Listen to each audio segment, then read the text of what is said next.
امریکہ اور ایران کے درمیان کشیدگی میں اضافہ، امریکہ نے ایران پر پھر حملہ کر دیا۔ امریکی سینٹ کام کی تصدیق، کہا آبدہ ہورموز میں پینما کے پرچم بردار آئل ٹینکر پر ایرانی حملے کے جواب میں کارروائی کی۔ ایران میں 10 فوجی اہداف کو نشانہ بنایا گیا۔ جنگی طیاروں نے ایرانی فوج کے نگرانی اور مواصلاتی نظام کو نشانہ بنایا۔ ایران کی فضائی دفاعی تنصیبات، ڈرون ذخیرہ گاہوں اور بارودی سرنگیں بچھانے کی صلاحیتوں کو بھی نشانہ بنایا گیا۔ کارروائیاں صدر ٹرمپ کی ہدایت پر کی گئی ہیں۔ ایرانی میڈیا کے مطابق جنوبی ایران کے ساحلی شہر سیرک اور کشم میں دھماکوں کی آوازیں سنی گئیں۔ سیرک میں ٹیلی کمیونیکیشن ٹاور نشانہ بننے کی اطلاع، کشم جزیرے میں ایک گاؤں کو متعدد میزائلوں سے نشانہ بنایا گیا۔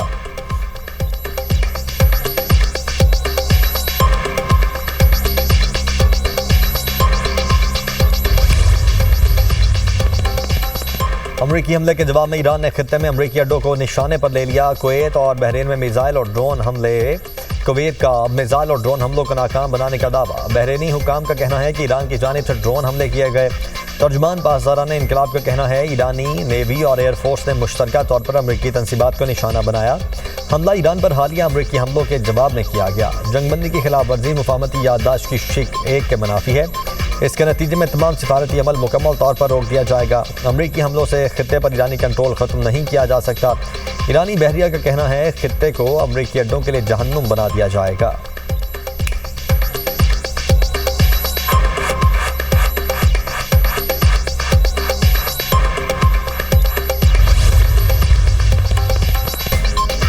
امریکی فوج نے معاہدے کی خلاف ورزی پر ایران کو نشانہ بنایا۔ امریکی صدر ڈونلڈ ٹرمپ کا سوشل میڈیا پر بیان، کہا ایران کے میزائل اور ڈرون سٹوریج، ساحلی ریڈار تنصیبات پر فضائی حملے کیے۔ ایسا وقت بھی آ سکتا ہے کہ ہم مزید تحمل کا مظاہرہ کرنے کے قابل نہ رہیں اور ہمیں فوجی طریقے سے اس کام کو مکمل کرنا پڑے جو ہم نے کامیابی سے شروع کیا تھا۔ اگر ایسا ہوا تو اسلامی جمہوریہ ایران کا وجود ختم ہو جائے گا۔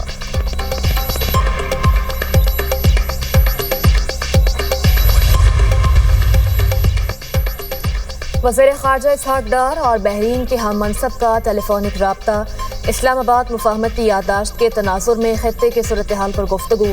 ترجمان دفتر خارجہ کے مطابق بحرینی وزیر خارجہ ڈاکٹر عبداللطیف بن راشد نے جنگ بندی میں پاکستان کے کردار کو سراہا، کہا ایران امریکہ معاہدے سے خطے میں پائیدار امن کا قیام ممکن ہوگا۔ وزیر اعظم، نائب وزیر اعظم اور فیلڈ مارشل کا شکریہ ادا کرنے جلد پاکستان آؤں گا۔ اسحاق ڈار نے مذاکرات اور سفارتکاری کے ذریعے خطے میں امن کی کوششیں جاری رکھنے کے عزم کا اظہار کیا۔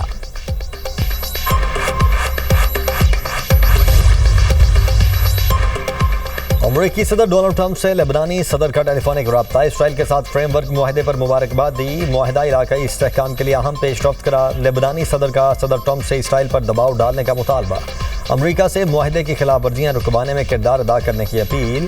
جنوبی لبنان سے اسرائیلی انخلا پر زور، لبنانی صدر کا کہنا تھا لبنان معاہدے کے تحت اپنی ذمہ داریاں پوری کرے گا۔ لبنان اسرائیل کے ساتھ فریم ورک معاہدے پر عمل درآمد کی ذمہ داریاں خود سنبھالے گا۔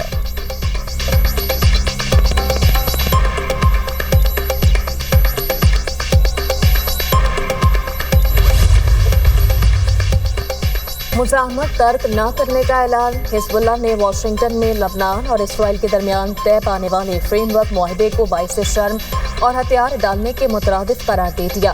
لبنان کی مزاحمتی تنظیم کے سربراہ نعیم قاسم کہتے ہیں اس معاہدے سے اسرائیل کا قبضہ طویل عرصے تک برقرار رہ سکتا ہے، مقبوضہ علاقوں کو اسرائیل میں ضم کیے جانے کا خطرہ بھی ہو سکتا ہے۔ معاہدہ ملک کی خود مختاری کے خلاف ہے، اس کی جگہ ایران امریکہ مفاہمتی یادداشت پر عمل درآمد ہونا چاہیے۔ نعیم قاسم نے جنوبی لبنان سے اسرائیلی فوج کے انخلا کو حزب اللہ کے غیر مسلح ہونے سے مشروط کرنے کی تجویز بھی مسترد کر دی۔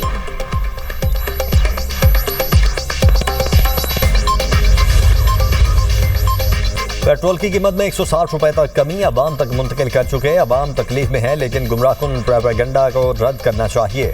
وفاقی وزیر پیٹرولیم مالی پرویز ملک کی میڈیا سے گفتگو، بولے عوام کو گمراہ کرنے کی کوشش کی جا رہی ہے۔ حکومت نے عالمی مارکیٹ سے کم قیمت پر پیٹرول دیا۔ پیٹرول اور ڈیزل کی قیمت جنگ شروع ہونے کی سطح سے اوپر ہے۔ قیمتیں ابھی جنگ سے پہلے والی سطح پر نہیں آئیں۔ اگر پیٹرولیم مصنوعات کی قیمتیں کم ہوتی ہیں تو پیٹرول پمپ پر بھی وہی قیمت ہوگی۔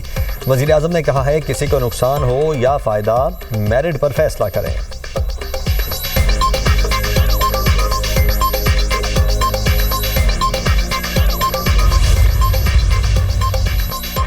پاکستان اور ایران کے درمیان تجارت بڑھانے کے لیے اہم پیشرفت۔ ایرانی میڈیا کے مطابق دونوں ملکوں کے درمیان تافتان بارڈر ریلوے اسٹیشن سے تجارت ہوگی۔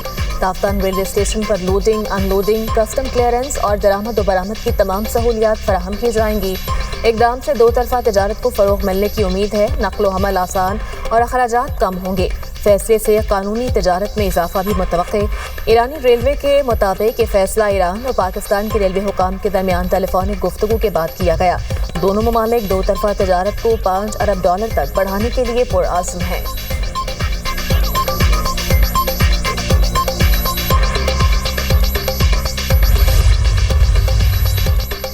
اوکاڑا میں دل دہلا دینے والا واقعہ، گھر سے ماں اور 3 بچوں کی لاشیں برآمد۔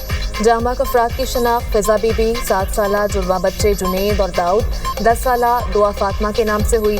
پولیس کے مطابق ابتدائی معائنے میں خاتون اور بچوں کے جسم پر تشدد کے نشانات نہیں ملے۔ پوسٹ مارٹم رپورٹ آنے کے بعد حقائق سامنے آئیں گے۔ واقعے کے وقت گھر کا سربراہ ریاض عرف گلو موقع پر موجود نہیں تھا۔ پولیس نے واقعے کے مختلف پہلوؤں سے تحقیقات کا آغاز کر دیا۔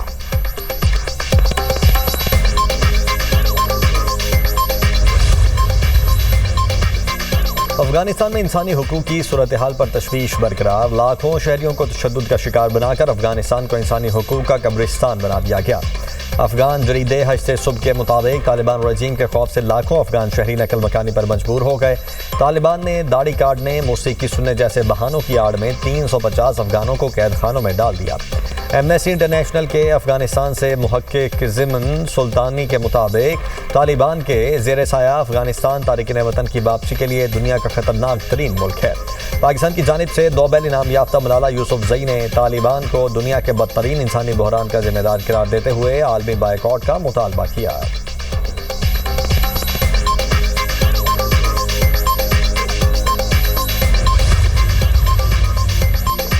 مودی کی دیگر مذاہب کے لیے بڑھتی نفرت، مغربی بنگال میں مسلمانوں کی زندگی اجیرن بنا دی۔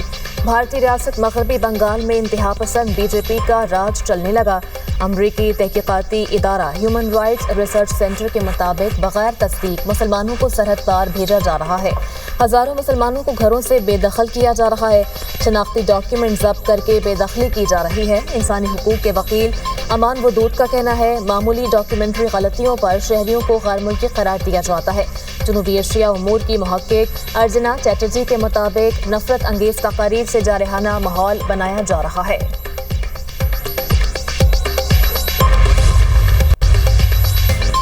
یورپی ممالک شدید گرمی کی لپیٹ میں، اسپین میں گرمی سے 5 دن میں 327 اموات، جرمنی میں پارہ 41 ڈگری سینٹی گریڈ سے بڑھ گیا، فرانس میں بھی گرمی کی شدید لہر، پیرس میں 109 اموات ریکارڈ۔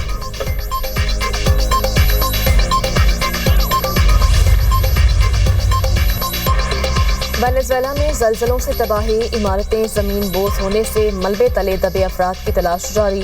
ہلاکتوں کی تعداد 1430 ہو گئی، 3238 زخمی، 3000 سے زائد خاندان بے گھر ہو گئے۔ وینزویلا کی قومی اسمبلی کے صدر جارج روڈریگز کی تصدیق، زلزلے سے تباہ عمارتوں کا ملبہ اٹھانے کا کام جاری، ہلاکتوں میں مزید اضافے کا خدشہ۔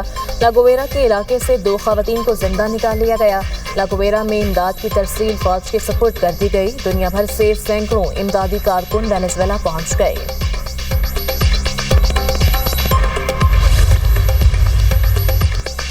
حافظ آباد میں افسوسناک حادثہ، کار الٹنے سے میاں بیوی جاں بحق، 3 بچے زخمی۔ کار سوات سے آ رہی تھی، ٹائر پھٹنے سے بے قابو ہو کر درخت سے ٹکرا گئی۔ حادثہ خانقاہ ڈوگرہ کے قریب پیش آیا۔ جاں بحق ہونے والوں کی شناخت 45 سالہ عمران اور 40 سالہ فرح کے نام سے ہوئی۔